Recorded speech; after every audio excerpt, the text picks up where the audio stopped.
السلام علیکم پیارے اسلامی بہن بھائیوں، آج کا ہمارا موضوع ہے حضرت علی کا واقعہ۔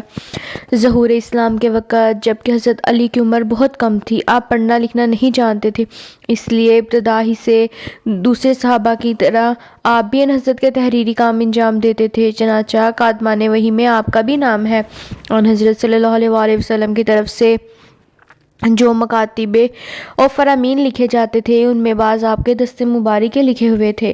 چنانچہ حدیبیہ کا صلح نامہ بھی آپ نے ہی لکھا تھا۔ اسلام کے علوم و معارف کا اصل سرچشمہ قرآن پاک ہے۔ حضرت علی مرتضیٰ اس سرچشمے سے پوری طرح سیراب اور ان صحابہ میں تھے جنہوں نے آن حضرت صلی اللہ علیہ وآلہ وسلم کی زندگی ہی میں نہ صرف پورا قرآن پاک زبانی یاد کر لیا تھا بلکہ اس کی ایک ایک آیت کے معنی اور شان نزول سے واقف تھے۔ ابن سعد میں ہے کہ ایک موقع پر خود آپ نے اس کا اظہار فرمایا کہ میں ہر آیت کے متعلق بتا سکتا ہوں کہ یہ کہاں اور کیوں اور کس کے حق میں نازل ہوئی۔ ابن سعد جرثانی قسم ثانی 101۔ چنانچہ حضرت علی کا شمار مفسرین کے اعلیٰ طبقے میں ہے اور صحابہ میں حضرت ابن عباس کے سوا اس کمال میں آپ کا کوئی شریک نہیں ہے۔ چنانچہ ان تمام تفسیروں میں فن کا دار و مدار روایتوں پر ہے۔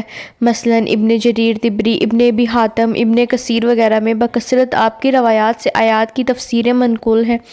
ابن سعد میں ہے کہ آپ نے ان حضرت صلی اللہ علیہ وآلہ وسلم کی وفات کے 6 مہینے تک جو گوشہ نشینی اختیار کی اس میں آپ نے قرآن مجید کی تمام سورتوں کو نزول کی ترتیب سے مرتب کیا تھا۔ ابن ندیم نے کتاب الفہرست میں سورتوں کو اس ترتیب سے نقل کیا ہے۔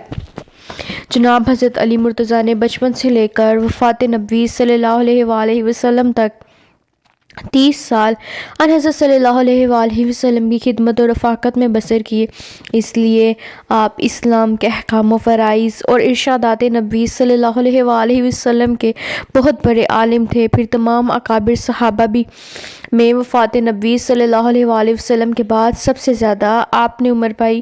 ان حضرت صلی اللہ علیہ وآلہ وسلم کے بعد تقریباً 30 برس تک ارشادات و وفادات کی منصب پر جلوہ گر رہے۔